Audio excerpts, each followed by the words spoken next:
కావలి నియోజకవర్గం నుంచి YCP MLA అభ్యర్థిగా రామిరెడ్డి ప్రతాప్ కుమార్ రెడ్డి గురువారం నామినేషన్ దాఖలు చేశారు.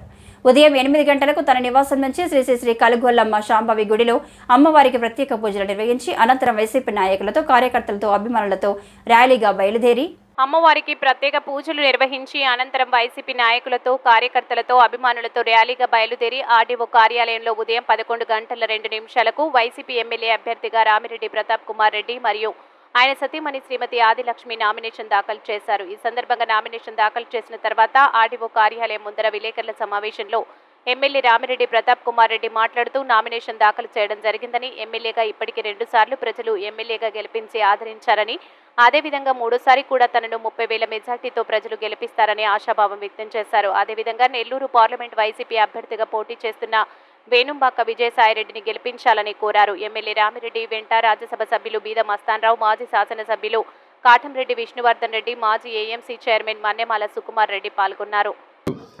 మగ పెద్దకు గౌరవనీయులు రాజ్యసభ సభ్యులు బీద మస్తాన్రావు గారి ఆశీస్సులు, పెద్దకు గౌరవనీయులు మాజీ శాసనసభ్యులు కాటంరెడ్డి విష్ణువర్ధన్ రెడ్డి గారి ఆశీస్సులు మరియు మా నాయకులు, మా కార్యకర్తలు, ప్రజలు, కావలి నియోజకవర్గ ప్రజలు అందరి ఆశీస్సులతోటి కావలి నియోజకవర్గానికి మగ సేవలు అందించడానికి ఈరోజు నన్ను అభ్యర్థిగా నిర్ణయించటం, ఈ 2024 మే 13న జరుగు ఎన్నికలకి ఈరోజు నామినేషన్ వేస్తున్న సందర్భంగా ఇంత పెద్ద ఎత్తున ప్రజలంతా కూడా వచ్చి నన్ను ఆశీర్వదించినందుకు ప్రతి ఒక్కరికి కూడా పేరు పేరున శిరస్సు వంచి ధన్యవాదాలు తెలియజేస్తున్నాను, నమస్కరిస్తున్నాను.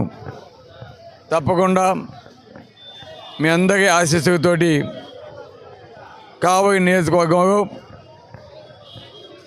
మంచి మెజార్టీతోటి నన్ను కానీ అదేవిధంగా మన పార్లమెంట్ అభ్యర్థి విజయసాయిని కూడా గెలిపించాలని మనసాగా కోరుకుంటున్నాను. అదేవిధంగా కావలి నియోజకవర్గ అభివృద్ధికి తప్పకుండా మేమంతా కూడా పాటుపడతాము.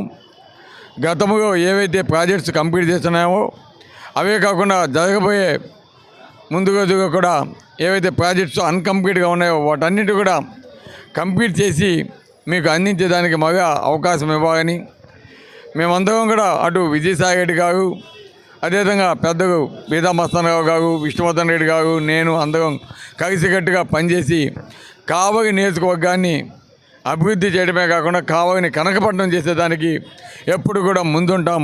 ఎందుకంటే ఈరోజు మనం చూస్తూ ఉన్నాం, మన కావలి నియోజకవర్గం, కావలి పట్టణం ఏ విధంగా అవబోతుందో ఫ్యూచర్లో. గతంలో కూడా నేను చెప్పున్నాను, ఈరోజు ఒక పక్క రామాయపట్నం లాంటి పోర్టు కావటం, ఒక పక్క ఫిషింగ్ హార్బర్ కావటం, అదేవిధంగా అనేక ప్రాజెక్ట్స్, ఇరిగేషన్ ప్రాజెక్ట్స్ అన్నీ కూడా రాబోతూ ఉన్నాయి. తప్పకుండా కావలి నియోజకవర్గం చరిత్రగా నీతిపేగా ఒక మంచి పట్టణమే కాకుండా ఒక మహానగరంగా కూడా అయ్యే అవకాశాన్ని ఈరోజు జగన్మోహన్ రెడ్డి గారు మనకి కల్పించడం వల్ల ఈరోజు అటువంటి ఫిషింగ్ హార్బర్, రామాయపట్నం పోర్టు లాంటివి రావడం వల్ల ఈ ప్రాంతం యొక్క రూపురేఖలు తప్పకుండా రాబోయే ముందు రోజుల్లో మారుస్తాము. తప్పకుండా కావలి నియోజకవర్గాన్ని ప్రపంచ పటంలో ఒక పెద్ద పట్టణంగా తీర్చిదిద్దేదానికి కృషి చేస్తామని కూడా తెలియజేస్తున్నాం. తప్పకుండా కావలి నియోజకవర్గ ప్రజలంతా కూడా మంచి మనసుతోటి ఈరోజు జగనన్న మీకు ప్రతి ఒక్క పథకాన్ని కావచ్చు ప్రతి ఒక్కటి కూడా ఇస్తున్నాడు. అది ఈరోజు మీ బిడ్డగా